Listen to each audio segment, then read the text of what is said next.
계시록 2장 8절 11절입니다.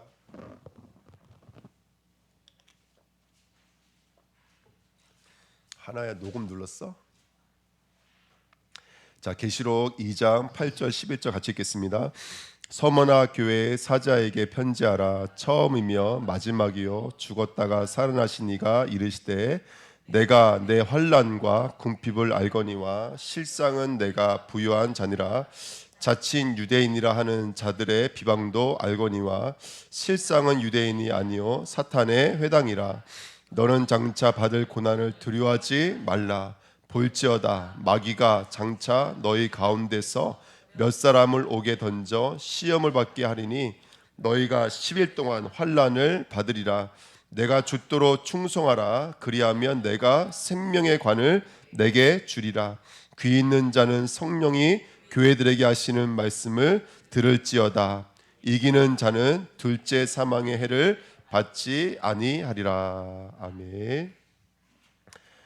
자, 오늘 말씀 제목이 뭐냐면 서머나 교회에게 보낸 편지가 아니라 서머나 교회에 새긴 편지입니다. 오늘 말씀 나누다 보면은 말씀 제목을 좀 이해하실 수 있을 것 같습니다. 자, 오늘 첫 번째 보시면요, 교회의 현실, 교회의 사실, 교회의 진리입니다. 눈에 보이는 것은 현실이지만 현실 뒤에는 사실이 있습니다. 그 사실을 넘어선 또 뭐가 있냐면 진리가 있습니다.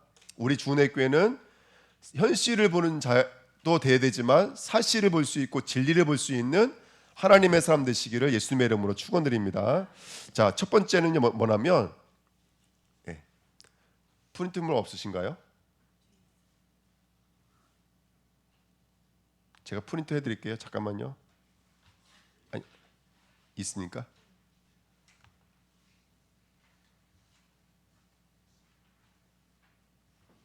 조금 오실 줄 알고 조금 프린트 했거든요. 그랬더니 모자란 것 같습니다. 지금 해놨으니까 좀 있으면 나올 거예요. 자, 교회 현실, 사실, 진리. 자, 현실 뒤에는 사실이 있고 사실 뒤에는 진리가 있습니다. 자, 눈에 보이는 건 뭐냐면 환난이라는 거예요. 눈에 보이는 것은 환난이에요. 근데 환난이 전부는 아닙니다. 그렇죠? 자, 그러면 우리에게는 어떤 환난이 있고 어떤 이 진리가 있는지를 찾았으면 좋겠습니다. 여기 있는 환난이라는 단어가 어떻게 다른 성경에 쓰여져 있냐면, 첫 번째 마태복음 7장 14절 다시는 말씀이죠. 생명으로 인도하는 문은 좁고 길이 뭐하여? 협착하여라는 성경 구절인데, 이 협착이라는 말이 오늘 계시록 2장 8절에 나와 있는 환난이라는 단어와 똑같은 단어예요. 그러니까 여러분들, 우리가 가는 길은 환난의 길이라 이런 뜻이에요. 성도가 가는 길은 좁은 길이요 또는 환난의 길입니다. 자, 두 번째 사도행전 11장 19절에도 똑같은 여기 그 환난이라는 단어가 똑같이 써 있어요. 때에 스데반의 일로 일어난 무엇으로 인하여? 환난으로 인하여. 근데 여러분, 우린 다 알고 있어요. 이 환난이 복음 전파에 뭘 이뤘죠? 진전을 이뤘습니다. 복음 전파를 방해했어요? 복음 전파의 진전을 이뤘어요?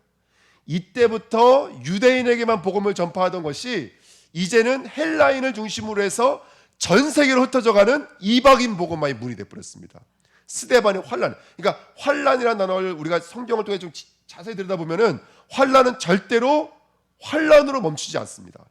세 번째, 어디 용례에 써 있냐면 요한복음 16장 33절에 이것을 너에게 이르는 것은 하면서 앞절에 뭐라고 써 있냐면 너희가 흩어져서 혼자 둘 때가 온다. 내가 너희가 함께하지 않고 너희가 혼자 둘 때가 온다. 근데 이렇게 너희가 혼자 둘 때가 오는데 이런 일이 이르는 것은 너희로 내 안에서 뭐를 누리게 하려 함이라? 평안을 누리게 하려 함이라. 세상에서는 너희가 무엇을 당하나? 환난은 당하라. 담대하라. 내가 뭐를 이겼으면 너희가 알게 될 것이다. 그렇죠? 흩어져서야, 혼자 돼서야, 그때서야 알게 된다고요. 환난을 통해서야 알게 된다고요. 뭘 알게 된다는 거예요? 예수님이 이기셨구나. 그래서 세상이 줄 수 없는 평안을 우리는 가지고 살 수 있구나라는 것을 그렇게 혼자가 되고 흩어져서야 안다라는 거예요. 그래서 지금 힘들고 혼자 되시고 이게 우겨싸임을 당한 것 같지만 여러분들, 그거 절대로 우겨싸임 아니고 혼자 아닙니다. 하나님이 이기셨음을, 주님이 이기셨음을 우리에게 알려주시는 축복의 시간표인 줄 믿습니다. 골로새서 1장 24절 나는 이제 너희를 위하여 받은 괴로움을 기뻐하고 그리스도의 남은 고난을 그의 몸된 교회에 뭐라고요? 교회를 위하여 내 육체에 채우느라. 그러니까 사도 바울이 경험하는 거예요. 한 번, 두 번 경험하고 나니까 이 환난은 절대로 환난으로 멈추지 않고, 특별히 이제 사도 바울 정도로 영적인 어떤 이제 자리에 올라가니까 이제는 슬쩍 뭐가 되는 거예요? 그 환난이 어떠한 생명력을 이끌어 온다라는 것은 사도 바울은 알고 있는 거예요. 그러니까 자기 몸에 뭘 채운다고요? 예수의 그 짊어지신 고난을 누구 육체에 채운다고요? 교회를 위하여, 복음 전파를 위하여, 세계 복음화를 위하여, 선교를 위하여, 후대를 위하여 누가 짊어지겠다라는 거예요. 내가 이 환난을 짊어지겠다라고 말을 하고 있는 것입니다. 환난이라는 이 단어에 대해서 좀 더 이해가 되시죠? 자, 2번 보십시오. 그래서 고린도후서 4장 10절에 그래서 바울이 이렇게 말하고 있어요. 우리가 항상 예수의 죽음을 몸에 짊어짐은 예수의 생명이 또한 어디서 나타나게 하려 합니다? 우리 몸에서 나타나게 하려 함이라. 11절에도 우리 살아있는 자가 항상 예수의 죽어줌에 우리 몸이 넘겨짐은 예수의 생명이 또한 우리 죽을 육체에 뭐라고요? 나타나게 하려 함이라. 그러니까 여러분들, 우리가 예수의 죽어짐을 몸에 짊어지는 이 삶이 계속 반복돼서 우리에게 다가온다는 거예요. 근데 그럴 때마다 이 사도 바울이 뭐를 경험하게 된다면 예수의 생명이 또한 그 죽을 수밖에 없는 몸과 죽을 수밖에 없는 육체와 죽을 수밖에 없는 현실 속에서 어떻게 이 죽음을 극복해 나가고 어떻게 이 어둠을 뚫고 나왔는지가 이젠 본인에게는 뭐가 된 거예요? 이게요. 간증거리가 되고 복음 전파의 이야기거리가 되고, 이게 영적인 뭐가 되는 걸까요, 여러분들? 자산이 되기 시작하는 거예요. 자산으로 축적되기 시작하는 거예요. 그러니까 오죽하면 예수의 죽어짐을 사도 바울은 어디다가 짊어진다 그래요? 어깨에 짊어지는 것도 아니고 등에 짊어지는 것도 아니고 자기 몸에 짊어진다고 말하는 거예요. 이게 환난이 우리에게 주는 어떤 영적인 비밀들이 있는 것이죠. 그러면서 계시록 7장 14절에 보면 이런 말이 있습니다. 내가 말하기를 내 주여 당신이 아시나이다 하니 그가 나에게 이르되 이는 큰 환난에서 나오는 자들인데 어린 양의 피에 그 옷을 씻어 희게 하였느라. 환난에서 나오는 자들이 나올 때는 어떤 모습으로 나오라는 거예요? 그 피에 씻어서 어떻게 나오더라는 거예요? 희어져서 나오더라는 거예요. 순수해져서 나오더라는 거예요. 뭔가 정금같이 깨끗한 존재로 나오더라는 거예요. 들어갈 때는 환난이었죠. 나올 때는 정금같이 나오더라는 거예요. 이게 믿음의 선진들이 보았던 환난의 역사들입니다. 환난이 읽어낸 역사들입니다. 요한복음 16장 21절 이렇게 말하고 있어요. 여자가 해산하게 되면 그때가 이르렀으므로 근심하나 아기를 낳으면 세상에 사람 난 기쁨으로 말미암아 고통이 다시는 기억나야 안 나요? 안 나요. 환난이라는 것은 자, 이거 말씀드리고 오는 거예요. 우리는 대부분 환난이라고 한다면 싫어해요. 그 환난 맞지 않았으면 좋겠어요. 그렇죠? 근데 환난은 어떤 일들을 하려면 지금 여기 말하고 있는 것처럼 우리가 해산할 때에는 그 고통으로 말미암아 너무너무 힘들지만 그 한 아이가 난 기쁨을 맞이했을 때, 그러니까 아이가 나와서 그 아이를 마주했을 때는 더 이상 그 지나간 환난은 기억도 나지 않고, 그렇죠? 그 아이 난 기쁨으로 그것이 얼마나 행복하고 기쁜지 모른다는 거예요.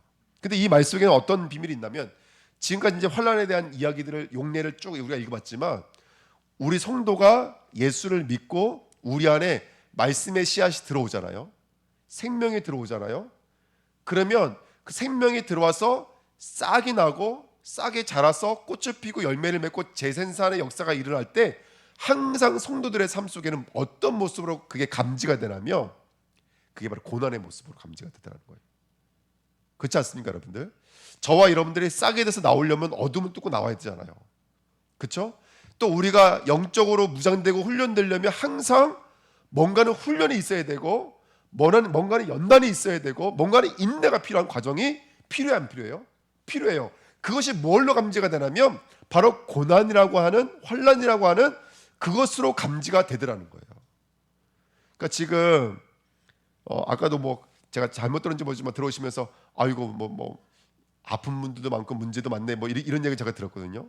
근데 그것이 지금 우리가 볼 때는 현실에 감지가 된 거지만 그 과정에 하나님은 지금 일하고 있다는 증거이고 하나님께서 성령께서 지금 그 영혼들을 이끌어 가시는 역사들인 줄 믿습니다.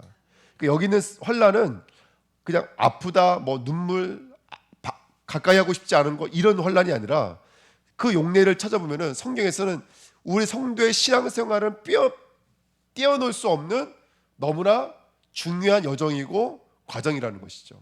그래서 마태복음 13장 21절에 그 속에 뿌리가 없어 잠시 견디다가 어떤 말씀이요? 돌짝에 뿌린 씨앗은 뿌리가 없으므로 자라다가 어떻게 된다고요? 그렇죠? 말씀으로 견디다가 말씀으로 말미암아 환난이나 박해가 일어날 때 무엇이 우리에게 환난을 갖고 온다고요? 말씀으로 말미암은 환난이나 박해가 일어날 때. 그러니까 괜히 주는 환난이 아니라는 거죠. 그 말씀이 씨앗과 함께 우리에 들어올 때는 뭐도 함께 들어오는 거예요? 우리를 훈련하고 우리를 연단하기 위해서 그 말씀이 올 때는 씨앗이 들어올 때는 환난이라는 모습도 같이 갖고 들어온다는 거예요. 그러니까 돌째밭이 그런 의미를 지고 있는 거예요. 돌째밭이 처음에는 싹이 나오는 것 같다가도 이제 말씀이 내 안에 씨앗으로 뿌려질 때는 뭐도 같이 오나면 여기 써 있는 것처럼 말씀으로 말미암아 환난이나 박해가 일어날 때는 곧 넘어지는 자 이렇게 써 있는 거예요. 여러분 말씀이 우리 안에 들어올 때 아까도 말씀드렸던 것처럼 저와 여러분들을 재창조해 내려면 어떤 과정을 가야 돼요? 나의 죽음의 과정을 가야 돼요. 그게 십자가 아닙니까 여러분들? 십자가 통해서 옛 것이 죽고 새 것으로 다시 태어나는 이 과정은 필연적인 과정이고 피해갈 수 없는 과정이라는 것이죠. 그게 바로 이 성경에 써 있는 환난이라는 단어의 과정입니다. 로마서 5장 1절 5절에 이렇게 써 있습니다. 그러므로 우리가 믿음으로 의롭다 하심을 받았으니 이게 얼마나 감사합니까? 믿음으로 의롭다 아무 행동도 안 하고 그냥 믿어서 의롭다 함을 받았으니까 얼마나 감사합니까? 우리 주 예수 그리스도로 말미암아 하나님과 화평을 누리자. 얼마나 감사합니까? 믿음으로 구원받고 그래서 이제 우리가 화평을 누리자. 또한 그로 말미암아 우리가 믿음으로 서 있는 이 은혜에 들어감을 얻었으며 하나님의 영광을 바라고 즐거워하느니라. 그렇지만 다만 이뿐 아니라 우리가 환난 중에도 즐거워하니 이는 환난은 무엇을 갖고 와요? 환난은 인내를 갖고 와요. 인내를 뭘 갖고 오죠? 연단을 갖고 와요. 연단을 뭘 갖고 온다는 거예요?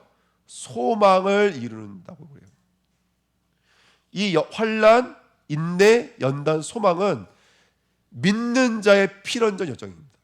하나님의 살아계신 게 맞다면 하나님이 가장 싫어하는 게 뭐죠? 죄를 가장 싫어하시죠. 우리 안에 죄의 뿌리 내리고 있었던 모든 쓴 뿌리들을 하나님 제거하시는 작업을 합니다. 예. 끝까지 하나님은 그걸 제거하는 작업을 하십니다. 절대로 우리는 그 연단과 그 훈련의 과정 속에 있는 거예요. 그래서 인내는 뭐죠? 인내는 참고 기다리는 게 인내가 아니라 말씀드렸죠. 그렇죠? 뿌리에 붙어있는 나무를 인내라고 합니다.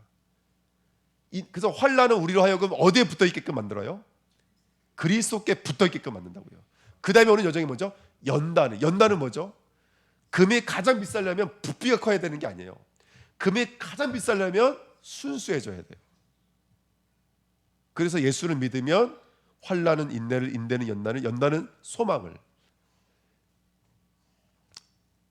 맹세와 언약을 이제는 오늘의 내 삶으로 초대할 수 있는 줄 믿습니다. 그래서 소망이 우리를 부끄럽게 하지 아니함은 우리에게 주신 성령으로 말미암아 하나님의 사랑이 우리 마음에 부은 바 되니 그때서야 이제 주님을 살아갈 수 있고 주님과 교제할 수 있고 주님과 동행할 수 있는 사람으로 저와 여러분들이 재창조되는 줄 믿습니다. 예. 그래서 여러분들 오늘 환난이 주는 메시지가 무엇인지를 좀 발견할 수 있는 은혜가 있었으면 좋겠고요. 그 다음에 있는 궁핍, 지금 서문학교회가 당하고 있는 환난 다음에가 궁핍이거든요. 자, 중요한 건 뭐냐면 여기 나와 있는 궁핍은 좋은 궁핍입니다. 성경에서 너는 아파트 살아, 연립주택 살아 이런 거 표현하는 거 있죠. 이 단어가 달라요. 여기 나와 있는 이 단어는 좋은 단어입니다. 어디 써 있는지 제가 성경을 읽어드릴게요. 첫 번째 마태복음 5장 3절에 써 있어요. 심령이 뭐한 자는 이게 궁핍이에요. 근데 천국을 누리기 위해서는 마음이 가난해져야 돼요. 자, 그다음 마태복음 11장 5절 제가 읽어드릴게요. 맹인이 보며 또 못 걷는 사람이 걸으며 나병 환자가 깨끗함을 받으며 못 듣는 자가 들으며 죽은 자가 살아나며 누구에게 복음이 전파된다 하라? 가난한 자에게 복음이 전파된다 하라. 그래서 마태복음 19장 21절 24절에 예수께서 이르시되 네가 온전하고자 할진대 가서 네 소유를 팔아 가난한 자들에게 주라. 그리하면 하늘에서 보화가 내게 있으리라. 그리고 와서 나를 따르라 하시니. 누구에게 주신 말씀이죠? 재물이 많았던 청년에게 줬던 말씀이에요. 그런 다음에 그 21장, 지금 제가 21절 읽어드렸거든요. 23절 24절 말씀이 뭐예요? 부자가 천국에 들어가는 것이 뭐보다 어렵다고요? 낙타가 바늘기 들어가는 것보다 어렵다는 거예요. 가난이 뭐냐면 그걸 알고 있는 게 가난이잖아요. 내가 병들었음을 인식할 수 있는 자가 의사를 구하는 것처럼, 그렇죠? 내가 죄인이라는 것을 아는 자가 누구를 구할 수가 있는 거예요? 그리스도를 구할 수가 있는 거예요. 지금 이 땅의 문제가 사단의 문제라는 것을 인식할 수 있는 자가 만왕의 왕이신 그리스도를 구할 수 있는 줄 믿습니다. 이게요. 그러니까 서문학교에 지금 환난과 궁핍이 있으나 그다음 뭐라고 써 있어요? 실상은 뭐라고 써 있죠? 실상은 내가 부유한 자. 이게 서문학교의 모습인 거예요. 서문학교회가 당시 그 이제 여기는 이제 좀 이따 읽겠지만 그 유대교의 핍박도 핍박이지만 실질적인 핍박은 사실 로마의 핍박은 이루 말할 수 없었습니다. 예. 그런데 그 수많은 핍박이 있었지만 오히려 그 핍박이 서문학교회로 하여금 어떻게 만들었다는 거예요. 아까 우리 성경을 쭉 읽었던 것처럼 예수만 의지하게 만드시고 그 가난함이 예수만 의지하는 사람으로 만드시고 그 환난으로 말미암아 싹이 나게 만들고 자라게 만들고 꽃을 피워서 열매 맺어서 재생산하는 자리까지 하나님께서는 만드시더라는 것이죠. 예, 이게 바로 서문학교회입니다. 여러분 환난을 받으시겠습니까? 안 받으시겠습니까? 예수님 앞에 궁핍한 마음을 가지시겠습니까? 안 가지시겠습니까? 예, 우리 사람은 제가 지금 이렇게 쭉 설명해 드렸는데도 불구하고 환난을 내 마음쪽 한편에서는 거부하죠. 예, 가난함을 싫어합니다. 자, 그 밑에 3번 보십시오. 그러면서 이제 그 서문학교회를 뭐랑 비유하냐면 그 9절 말씀에 내가 내 환난과 궁핍을 알거니와 실상은 내가 뭐라고요? 부유한 자니라. 그러면서 자칭 유대인이라 하는 자들의 비방도 알거니와. 지금 그 서문학교회를 너무너무 힘들게 했던 서문학교회가 환난이 올 수밖에 없었던 그 비방자들이 있었는데 그게 누구냐면 자칭 자들이 유대인이라 말하는 사람들로부터 이 환난과 핍박이 왔다라는 거예요.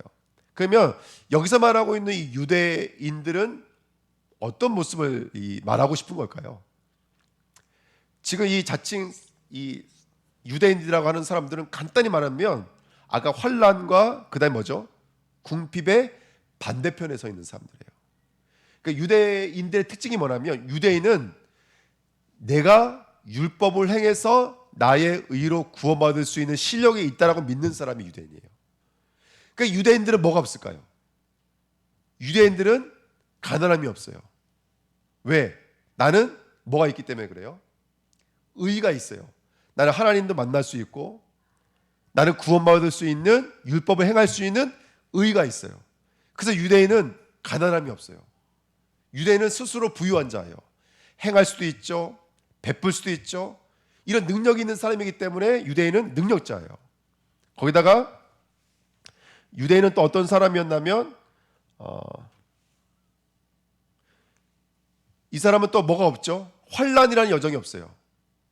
환난이라는 여정은 아까도 말씀드린 것처럼 복음이 잉태하고 열매를 맺는 과정 속에서 오는 모습이 환난의 여정이잖아요. 근데 유대인들은 스스로가 잘할 수 있고 스스로가 열매를 맺을 수 있으니까 이런 환난의 여정이 필요 없는 사람들이에요. 그게 바로 유대인이에요. 예. 핍박은 유대인만 핍박이 아니었어요. 아까도 말씀드렸던 것처럼 로마도 이 서문학교회를 너무너무 힘들게 했던 핍박이었어요. 근데 이걸 왜 오늘 제가 말씀을 드리냐면 대부분 계시록 말씀의 그 7교회에 대한 이야기를 들으면 특별히 서문학교회는 칭찬만 있는 교회잖아요. 그럼 서문학교회 얘기를 들으면 성도들은 어떻게 생각하냐면 야 초대교회는 어떻게 신앙생활했을까? 카타콤이라는 굴 속에 들어갔어. 평균 연령이 45세를 못 넘었다 그래요. 눈은 늘 어둠 속에 있으니까 하얗게 떴다 그러더라고요. 양가죽을 뒤집어 쓰고 밤에 몰래 나가서 음식을 구해오고 그런 인생을 살았어요. 그러다 잡히면 어떻게 했죠? 로마에 잡히면 뭐 십자가에 매달리기도 하고 사자의 밥으로도 주기도 하고 뭐 이렇게 아주 수많은 핍박으로 환난을 받았거든요. 그러면 지금 한국 교회에서 신앙생활하는 우리들은 상대적으로 서문학교에 신앙생활하는 이 신앙생활을 보면서 되게 뭐 어떤 느낌이 드냐면, 야, 우리는 초대교회와 같이 저렇게 믿어야 되는데 나는 왜 이렇게 믿음이 연약하지라고 생각을 한다라는 거예요. 그런 생각 한 번도 해보신 적 없나요? 저는 예전에 이 성경을 읽었을 때는 나는 만약에 내가 진짜 내 목에 칼이 들어오면 내가 숭배할 수 있을까? 내가 정말로 서문학교회처럼 환난 속에서도 궁핍함 속에서도 내가 믿음을 지킬 수 있을까? 늘 이런 모습을 가지고 있었거든요. 그러면 여러분들 그 서문학교에 역사했던 성령과 지금 역사하시는 성령은 다를까요? 여러분 어떻게 생각하십니까? 여러분 우리에게도 환난이 있을까요, 없을까요? 그럼 여러분에게 뭐가 환난입니까? 그 여러분들에게도 환난이 있어요, 여러분들. 여러분들이 지금 믿음 지키는 거 쉬운 게 아닙니다. 초대교회, 서문학교의 믿음이나 우리의 믿음이랑 똑같은 믿음이에요. 근데 이거를 차별을 둬버리잖아요. 그러면 이상한 믿음이 되는 거예요. 예를 들어서 여러분들 제가 한번 예를 들어서 말씀드릴게요. 공산국가에서 신앙생활하는 게 쉬울까요? 자본주의 국가에서 신앙생활하는 게 쉬울까요? 예? 자본주의가 쉽죠. 공산주의는 핍박을 받으니까. 그렇죠? 근데 여러분 한번 생각을 해보시자고요. 공산주의는 눈에 보이는 그런 칼과 창을 들이밀면서 핍박을 해오지만 자본주의는 눈에 보이지 않게 우리 후대들의 믿음을 어떻게 하고 있어요? 지금요? 다 뺏어가고 있어요. 초대교회 때 성도들에게 칼을 들이밀고 창을 들이밀었더니 이 사람 어떻게 믿어요? 더 믿음이 어떻게 됐어요? 더 믿음이 강해져요. 얼마만큼요? 313년 만에 로마를 정복할 만큼. 이해가 되세요? 우리는 핍박이 있으면 저 믿음은 대단한 믿음이고 저 믿음은 훌륭한, 그 속에서도 믿음을 지키는 사람들은 훌륭한 믿음이라고 생각해요. 근데 저와 여러분도 그때 그 자리로 가면 똑같이 카타콤에서 수많은 목숨의 위협을 가지고 똑같이 신앙생활을 한다는 거예요. 왜냐하면 신앙의 의지력이, 믿음의 의지력이 저와 여러분들에게 있는 것이 아니라 성삼위 하나님의 믿음이기 때문에 그래요. 여러분 지금 우리가 자본주의에서 신앙생활하는 것은 공산주의에서 신앙생활하는 것보다 더 어려운 거예요. 여러분들에게 핍박을 가해오고 여러분들에게 어려움을 강해오면 여러분들은 더 믿음으로 순수해지기 시작합니다. 다른 거 바라보지 않고 더욱더 면류관 바라보면서 상급 바라보면서 더욱더 믿음이 견고해집니다. 제가 볼 때는요, 지금 공산주의보다 더 무서운 핍박이 뭔지 아세요? 자본주의입니다. 사단이 너 예수 믿으면 응답받아, 너 예수 믿으면 부자 될 수 있어, 너 예수 믿으면 이런 응답을 줄 수 있어. 그 응답이라고 하는 것 때문에 뭘 다 잊어버린다면 예수 그리스도를 기복과 성공주의로 믿는 믿음으로 완전히 갚버린 거예요. 그러면서 지금 한국 교회를 여러분들 아시겠지만 70%가 WCC입니다. 여러분들 사실상 뭐 하고 있다는 뜻이죠? 우상 숭배하고 있다는 뜻입니다. 그러면 북한 성도들의 숫자와 한국에 있는 진짜 예수님 믿는 성도들의 숫자를 배합해 보면 별 차이가 없을 거라는 거예요. 궁극적인 믿음의 자리에 가서 교회는 나오고 있지만 내가 나의 성공과 나의 만족을 위해서 교회를 나온다면 그 사람의 믿음은 믿음이 아닙니다. 이해가 되세요? 제가 말씀드린 건 이거예요. 우리가 환난과 궁핍을 두고 와, 초대교회는 정말 대단했어. 그 나는 뭐지? 나는 이게 편해도 되나? 그게 아니란 얘기죠. 사단이 바보가 아닙니다, 여러분들. 사단은 초대교회는 그렇게 무자비하게 공격했는데 우리는 봐줍니까? 절대로 그렇지 않습니다. 우리는 우리의 식대로 지금 어떻게 하고 있는 거예요? 핍박하고 있는 거예요, 여러분들. 자칭 유대교를 하는 사람들은 예수가 필요 없고 자신의 능력과 신력으로, 그렇죠? 그렇게 자신들이 궁핍한 자리로 갈 필요가 없고 환난의 자리가 갈 필요 없는 사람들이었다고요.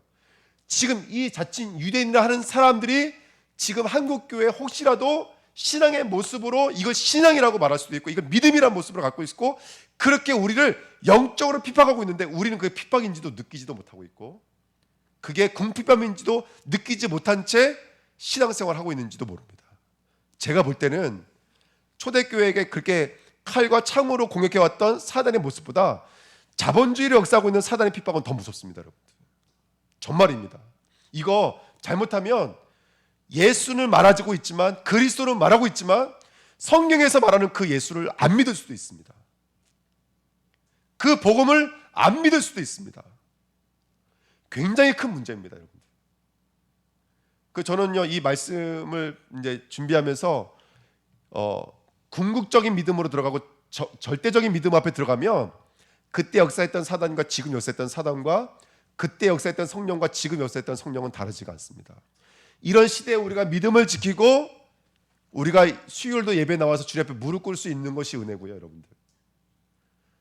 지금 우리 성도에게 믿음의 씨앗이 들어가서 혼자 있는 시간에 나도 이제 기도해 보겠습니다라고 고백할 수 있었던 것이 축복입니다. 은혜입니다. 여러분, 눈 뜨고 사단은 고백하고 있다고, 여러분들. 근데 그 한신병, 무슨 병이죠, 그요? 문둥병? 한센병.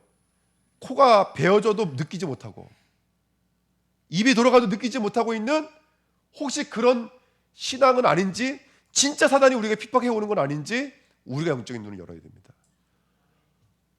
차라리 예수 안 믿으면 다 죽어버렸으면 좋겠어요. 차라리 보이잖아요. 예배 한번 빠지면 뭐 한 돈 10만 원씩 공중 어떻게 사라져 버렸으면 좋겠어요. 그러면 차라리 믿음이 너무나 선명하니까 근신하고 깨어 있겠죠. 근데 문제는 뭐냐면 아무 문제 없는 거예요. 그게 더 큰 문제라는 것이죠. 예배 한번 빠져도, 기도 한번 하지 않아도 아무 느낌 없는 것이 어떻게 보면 더 큰 사단의 역사인지도 모릅니다. 그래서 저는 절대로 공산주의 국가에서 예수 신앙생활하는 게 어렵다라고 말하고 싶지가 않아요. 왜냐하면 초대교회 그들의 믿음은 그 핍박이 오니까 더욱더 믿음이 어떻게 되는 거예요? 유대교화로부터 선명해지고 다른 이단 종파로부터 선명해져서 이 복음 때문에 저 어마어마한 로마도 접목해버릴 수밖에 없는 믿음의 대열로 훈련되어 올라갔던 거예요. 우리가 한번 영적으로 정말로 깨어서 이 복음 앞에 정말로 우리가 서서 한번 근본적으로 들어가 보면 이 다른 문제가 아닙니다. 그래서 예전에 제가 그 문화사역 했을 때 우리 친구들 한 20명 정도 올라가서 막 찬양을 하잖아요. 얘들이 랩으로 찬양하니까 목사님들 충격을 받으시더라고요. 그래가지고 목사님들이 중간에 내오라고 그랬어요. 왜 마귀 노래하고 있냐고. 애들이 랩으로 노래하니까 그 당시에는 어른들이 락으로 노래하면은 그거 사단의 노래라 그러고 랩으로 하면은 이제 사단보다 더 싼 뭐 다른 거잖아. 루시폰지 뭐 그렇게 막 내려오라고. 아니 1시간만 콘티로 줘놓고서 내려오라는 거야 목사님들이. 막 그랬다니까요. 뭐라고 막 얘기하는 거. 뭐라고 얘기하냐면 저희들 저렇게 반방 뛰고 그러면 무대 위에 반방 뛰고 그러면 사단이 쟤들 다 잡는다 그러는 거예요. 제가 그때는 참 용기도 대단했지. 그때 제가 찬양인도 가끔씩 했었거든요. 그 목사님들 그렇게 말한 목사님들 앞에 제가 뭐라 그러는 줄 아세요? 여기도 사단이 역사하지만 그 밑에도 사단은 더 많이 역사한다 그랬어요. 무대만 사단이 역사하는 게 아니에요, 여러분들. 이 아이들에게만 사단이 역사하는 게 아니라고요. 거기 앉아서 이루고 있는 사람도 지금 사단에게 붙잡혀져 있는 거라고요. 그러니까 우리는 그런 식으로 신앙생활 할 때가 많아요. 눈에 보이는 핍박이 있으면 그거는 아닌 거고, 응답이 있으면 좋은 믿음이 아니라 진짜 궁극적인 우리의 상급은 예수 그리스도 아닙니까? 내가 아무리 부자가 됐고 예수 믿어서 부자가 되고 좋은 차 끌고 와도 내 마음에 예수 한 분이 선명하지 않다면 그러면 뭐가 응답입니까? 응답 아니겠죠. 우리의 응답은 돈 아닌걸요? 우리의 응답은 건강 아닌걸요? 우리의 응답은 후대가 아닌걸요? 우리의 응답은 그리스도인데, 제가 받고 싶은 면류관은 그리스도인데요, 제가 받고 싶은 상급도 그리스도인데요. 여러분 한번 근본적으로 들어가서 과연 서문학교에는 환난과 핍박이 과연 환난이었을까요? 아니었습니다, 여러분들. 서문학교에는 그 환난이 있었기 때문에, 궁핍이 있었기 때문에 예수를 향한 생명의 이 역사들이 차고 넘쳤던 거예요, 교회가. 근데 그 옆에 있는 교회들은 여러분 서문학교에만 있었겠습니까? 근데 그 옆에 있는 교회들은 은근슬쩍 할례도 행하고 은근슬쩍 제사 비슷한 거 절기 지켜가면서 그러면서 나는 할 수 있어라는 이런 유대교가 사당이 들어와서 그들의 비방이 로마의 핍박보다도 이 서문학교에는 너무나 큰 애통이었던 거예요.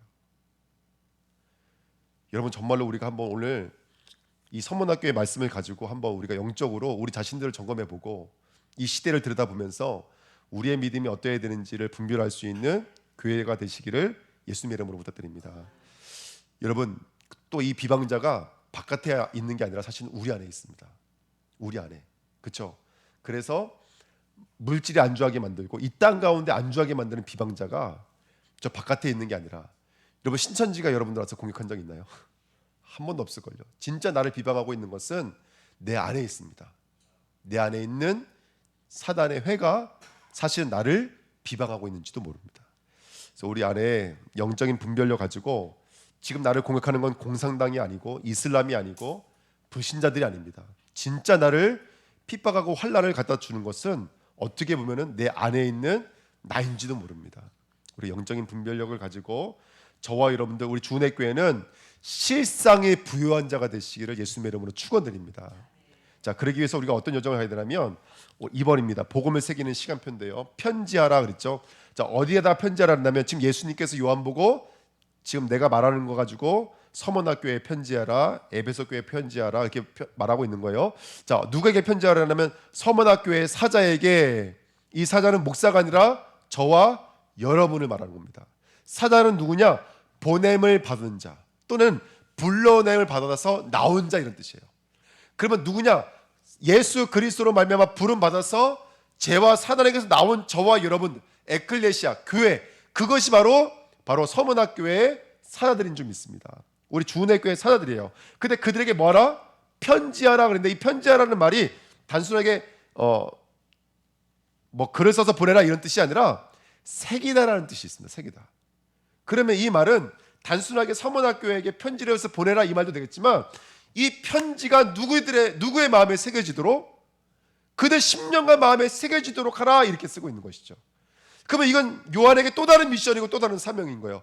이건 저의 사명이고 이거는 지금 교회에 나와서 신앙생활하고 있는 우리 중직자들의 사명이고, 우리가 이 현장을 두고 우리가 해야 될 사명들이 좀 있습니다. 우리가 이 현장에 여러분들 복음을 증거해서 그들에게 하나님의 말씀을 새기는 일들을 감당해낼 줄 믿습니다. 아멘. 고린도후서 3장 2절에 이렇게 써 있습니다. 너희는 우리의 뭐라고요? 너희는 우리의 편지라. 그리스도의 편지니 먹으로 쓴 것이 아니요 오직 살아계신 하나님의 영으로 쓴 것이며 돌판이 아니라 어리에 새긴 것이 됐다고요? 마음판에 쓴 것이 되었다 이렇게 써 있습니다. 오늘 저와 여러분들이 오늘 우리 후대에게 편지하십시오. 할렐루야. 예, 물론 첫 번째는 나에게 편지해야 되겠지만 오늘 내 마음에 두고 있는 그분들에게 편지하시기를 예수님의 이름으로 부탁드립니다. 이 엄중한 메시지를 들고 그들 심령과 마음에 편지를 해야 될 줄 믿습니다. 그러면서 여기 이렇게 써 있습니다. 10절에 보시면 너는 장차 받을 고난을 두려워하지 말라. 볼지어다 마귀가 장차 너희 가운데서 몇 사람을 오게 던져 시험을 받게 하리니 너희가 며칠 동안 환난을 받으리라. 이게 오른쪽 강단 말씀과 똑같은 말이에요. 지금 서문학교에는 열흘만 환난 받았나요? 아닙니다, 여러분들. 근데 왜 열흘 동안 10일 동안 환난을 받으라 말했죠? 그 10일은 구원의 여정을 가리키는 숫자입니다. 인간에게 필요한 숫자라고요. 저와 여러분들이 그리스도를 만나고 그리스도를 알아가고 그 그리스도를 훈련받아서 오직 순수한 사람으로 지어져가는 그 숫자를 열흘로 표현하고 있는 거예요. 그래서 대속죄일이 열흘이고 6월절에 양을 취하는 날이 열흘이고 우리가 하나님 앞에 드리는 예물의 표준 모델이 10의 1입니다. 그 1은 10을 상징하는 거죠. 나의 모든 것을 드렸다는 거예요. 또 우리에게 임한 구원의 역사를 말합니다. 다니엘이 뜻을 정하여 며칠 동안 진미를 먹지 않았죠? 열흘 동안 진미를 먹지 않았습니다. 내가 구원받은 하나님의 백성이라는 것을 이 땅 가운데 나타낼 하나님의 시간표를 상징하고 있는 것이죠.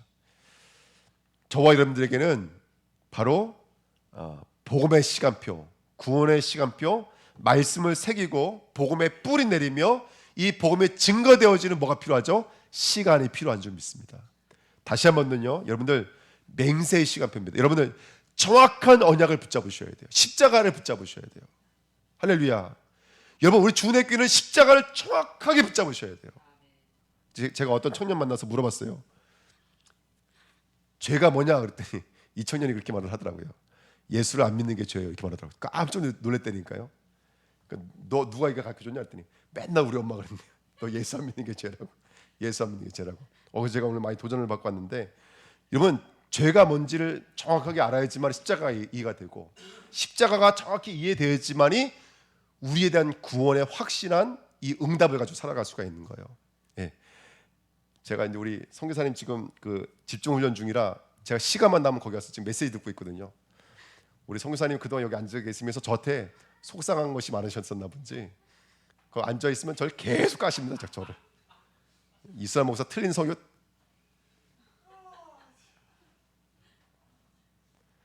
근데 제가 저도 모르게 이렇게 뭐가 올라갔다가 내려가고 뭐가 올라가고 지금 그리고 있습니다. 이분은 전천연설을 주장하시는 세대주의, 문자주의의 대표십니다. 할렐루야. 예. 저는 무천연설을 주장하고 있는 복음주의. 할렐루야. 약간. 근데 이분한테 배울 게 있어요. 이분은 문자를 갖고 있기 때문에 성경에 능통해요. 그거 제가 지금 도전받고 있어요. 제가 여기까지만 갖고 올 수만 있다면 전 천하무적이 됩니다. 할렐루야. 지금 훈련받고 있습니다. 근데 우리 선교사님의 그 전천연설은 구원이 나중에 그 둘째 사망 앞에 가서는 구원이 포기될 수가 있어요. 예. 그래서 그 얘기를 이제 저한테 말씀하신 거서 한 번 구원이 영원한 구원 제일 싫어하시는 말씀이세요. 근데 우리는 한 번 구원은 영원한 구원이라고 말해요. 왜 그런다면 제가 이뻐서가 아니에요. 제가 잘나서가 아니에요. 한 가지 때문에 그래요. 예수님이 영원한 속죄를 당신의 피로 한 번에 끝냈기 때문에 그래요. 그 한 문장 때문에 그래요. 그리고 복음이라는 것은요, 아담에게 주신 복음의 모습이 다르고 사도 요한에게 주신 복음의 내용이 다르지가 않아요. 이걸 점진적 복음이라 그래요. 다시 말하면 인물이 다르고 사건이 다르고 일이 다를 뿐이지 복음의 내용은 똑같아요. 아멘. 예. 근데 이제 전천연설은 아담에게 준 복음의 내용과 약간이 달라요. 저는 이제 이런 부분 때문에 제가 말씀드리고 싶은 건 뭐냐, 제가 잘났다는 얘기 아니라 여기가 저보다 100번 더 훌륭하십니다. 중요한 건 뭐냐면 십자가가 얼마나 능력이 있는지 몰라요, 여러분들. 그거 말씀드리고 싶은 거예요. 정말 우리 주은혜교회가 맹세의 시간표가 있어야 돼요. 정말로 그 십자가가 얼마나 완전한지 그 십자가를 붙들고 서야 돼요. 제가 우리 청년을 보고 일요일날 교회 나와야 돼. 근데 교회 안 나왔어요. 내가 아침에 끼워줄까? 협박을 해도 괜찮대요. 자기가 올 수 있대. 할렐루야. 아멘. 근데 안 왔어요. 근데 제가요, 그래도 속상하지가 않아요. 그래도 밉지가 않아요. 왠지 아세요? 내 안에 있는 십자가가 완전하기 때문에 그래요. 내가 선포하고 있는 십자가는 완전하기 때문에 그래요.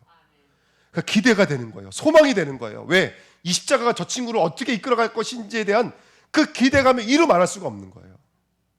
아까도 우리 미소천사에 가 계시니까 여기 그 양가가 다 계시더라고요. 이제 그 양가가 다 계시니까 이제 자녀들만 결혼하면 된다. 할렐루야. 아멘. 예, 죄송합니다. 제가 이렇게 저거 해서. 근데요, 교회 나오든 안 나오든 상관없어요. 왜? 우리가 갖고 있는 십자가가 완전하기 때문에 그래요. 그 친구들을 하나님 끝까지 쫓아가신다니까. 이 십자가가 계속 맹세 시간표를 누리시는 거예요, 여러분들. 앉은 자리마다 계속 맹세 시간표를 누리는 거예요. 어저께 정남욱 권사님 가서도 권사님이 여기서 하실 사명은 다 하셨습니다. 이제 이만한 믿음의 유산을 누가 남길 수 있습니까? 우리 다 봤습니다. 온 교회, 온 노예가 다 봤습니다. 권사님을 통해서 그 생명을 살리시는 일들을 우린 다 봤습니다. 예. 그러면서 이제는 주님의 성령의 손을 붙잡으시고 이젠 주님 품으로 가십시오. 이렇게 말씀 나눴거든요. 그걸 의지할 수 있고 선포할 수 있는 건 뭐냐면 십자가의 맹세가 있기 때문에 그래요. 저에게는 십자가의 맹세가 있고 우리 권사님에게 십자가의 맹세가 있기 때문에 너무나 확실한 거예요. 이게요. 십자가는 그 어떤 강도도 구원하기에 요만큼도 부족함이 없고, 어떤 그 조직 깡패라 그래도 그 영혼 누구도 구원해내기에 요만큼도 부족함이 없는 게 십자가예요.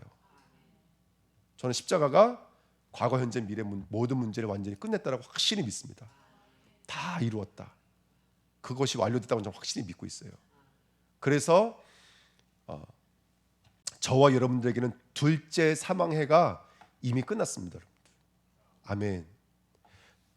자, 그다음에 늙음의 시간표. 무슨 말인지 알죠? 안식안에 들어가서 내가 없는 상태, 인도의 시간표. 하나님께서 은혜를 주셔서 말을 마치기도 전에 하나님이 역사하시는 시간표, 형통의 시간표, 초월의 시간표죠. 모든 것들을 초월해져 있는 거예요. 우리는 열이라는 시간이 필요하지만 성령은 열의 시간이 필요 없어요. 초월의 시간표죠. 우리 한상원 성도님에게 이 시간표가 있습니다. 초월의 시간표. 아멘. 우리 청년들에게 이 시간표가 있는 거예요. 형통의 시간표가 있는 거예요. 맹세의 시간표가 있는 거예요. 은혜의 시간표가 있는 거예요. 노년의 시간표가 있는 거예요. 이 언약 붙잡고 담대히 가시길 축원드립니다. 그럼 어떻게 새겨야 될까요? 처음이며 마지막이요. 죽었다가 살아나시니까. 처음 뭐죠? 율법. 마지막은 뭐예요? 복음. 죽었다가 십자가, 살았다가 부활. 똑같아요. 다른 복음은 없는 거예요, 여러분들. 하나님이 우리에게 율법을 통해서 죄가 뭔지를 알게 만드셨고 내가 죄인이라는 것을 알게 만드셨어요. 그리고 마지막 그 예수 그리스도 둘째 아담이 저와 여러분들을 위해서 대속의 은혜를 완전히 일어나신 줄 믿습니다. 그 죽었다가 살아난 자가 된 거예요. 이게 우리가 새겨야 될 원색 복음인 거예요. 여기에 중간에 뭘 끼워 넣으면 안 돼요, 여러분들. 이 안에 다른 걸 끼워 넣으면 안 돼요. 복음이 이걸로 끝나버려야 돼요. 할렐루야. 아멘. 그래서 저와 여러분들 죽도록 충성하라. 충성이라는 말은 몸과 마음을 다하는 거예요. 나는 없습니다. 내 기준 없습니다. 하나님만 맞습니다. 할렐루야. 그게 충성이에요. 그 믿음을 갖고 있는 삶, 그 그리스도와 내가 온전히 하나가 되어져 있는 상태가 바로 둘째 사망의 해가 없는 거예요. 둘째 사망은 죽어서 지옥 간다라고만 생각하시면 안 돼요. 이 땅에서 아까 말씀드렸던 것처럼 아무 문제 없으니까 나는 잘 믿고 있어. 이게 둘째 사망의 해요, 사실은. 아멘. 여러분 영적으로 깨어나시는 저와 여러분 되기를 예수님의 이름으로 부탁드립니다. 서머나교회 교부들 시대가 끝나고 서머나교회를 이었던 목사님 중에 우리가 알고 있는 유명한 목사님이 있죠. 누구예요, 여러분들? 폴리감 목사님. 그 일화는 너무나 유명하잖아요. 그 총독의 이름이 뭐냐면 스타티오스 총독이 그 폴리감 목사가 이 지역에 너무나 유명한 사람이니까 그 폴리감 목사를 잡아두고 화형시키기 전에 이렇게 말을 했다 그래요. 나한테만 말해라. 예수님 한 번만 부정한다고 말하면 돌려보내겠다. 그때 폴리감 목사님이 말한 거예요. 나를 죽이는 이 불은 이따가 꺼지는 불이에요. 그래 안 그래요, 여러분들? 하지만 너희들을 태우는 불은 다시는 꺼지지 않는 불이에요. 폴리감 목사님이 마지막 했던 말이에요. 그리고 화형을 당하고 죽었어요, 여러분들. 여러분, 우리는 저와 여러분들은 죽도록 충성한다는 말이 꼭 이게 물론 충성이라는 말이 그런 의미도 있지만 마음과 몸과 모든 것을 다해서 그분과 내가 완전히 하나가 되는 것입니다. 오늘 복음 각인, 복음 뿌리, 복음 체질 되시기를 축원드립니다. 생각 속부터 마음 속부터 모든 것이 복음이 되시기를 축원드립니다. 그래서 우리는 낙타의 시간표가 필요합니다. 무릎을 꿇고 통성으로 기도합니다. 요즘에 새벽 예배 우리 교육자들이 나와서 하고 있는데요.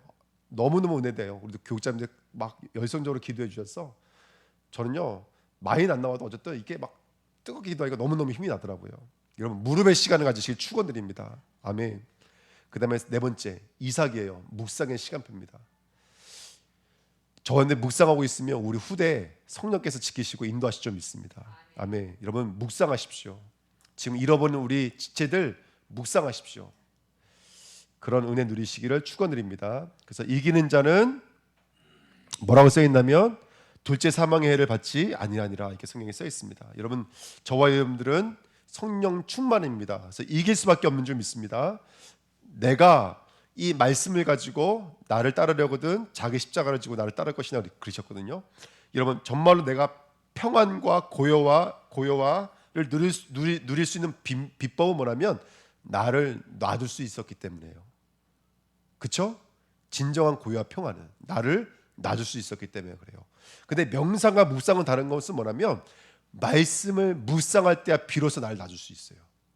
생각을 비우는 것은 그거는 뭐죠? 정신 렘수면 상태라고 말씀드렸잖아요. 그거는 생각을 멈추는 거지 나를 비우는 게 아니에요. 나를 비운다는 것은 나를 채우는 거예요, 사실은요. 말씀을 채워야지만 나를 놔줄 수가 있다고요. 왜 나를 붙잡고 있겠습니까? 그렇게 배웠기 때문에 그래요. 그렇게 살아왔기 때문에 그래요. 근데 말씀이 들어오면 나를 놔줄 수가 있는 거예요. 우리가 환경을 보면은 얼마나 많이 흔들립니까? 하지만 우리가 이 말씀을 붙잡고 기도할 수 있다면 환경을 전복할 수 있는 줄 믿습니다. 현실을 보면은 우리는 너무나 흔들리죠. 그 조금만 묵상하면 저와 여러분들은 어느 순간 현실을 초월할 수 있는 줄 믿습니다. 그 초월의 비밀이 묵상입니다. 예. 그 다음에 현장입니다. 현장에 나가면 모든 것이 여정입니다. 마지막으로 저와 여러분들은 그리스도의 증인인 줄 믿습니다. 이것이 저와 여러분들의 미래입니다. 자, 언약 붙잡으시고요. 서문학교회가 누렸던 이길 수밖에 없는 그 충성된 믿음 누리시면서 이 마지막 때 영적인 분별력을 가지시고 남들이 우리는 너무너무 행복해 아니거든요, 여러분들. 공산주의나 우리나 다를 바가 하나도 없습니다. 오히려 정말로 이 자본주의가 어떻게 보면 예수 믿기가 더 힘든지도 모릅니다, 여러분들. 우리가 영적인 분별력을 가지고 우리 주은혜 교회는 정말로 실상은 부유한 자 되시기를 예수님의 이름으로 축원드립니다. 제가 기도하고 마치겠습니다. 하나님 아버지 너무나 감사드립니다. 이 마지막 때입니다. 영적인 분별력을 주시고 이 서문학교회가 누렸던 부유했던 그 은혜가 우리 주은혜 교회 모든 성도들에게도 동일하게 누려지도록 축복하여 주옵소서. 감사드리며 예수 그리스도의 이름으로 기도하옵나이다. 아멘. 이번 주 토요일 날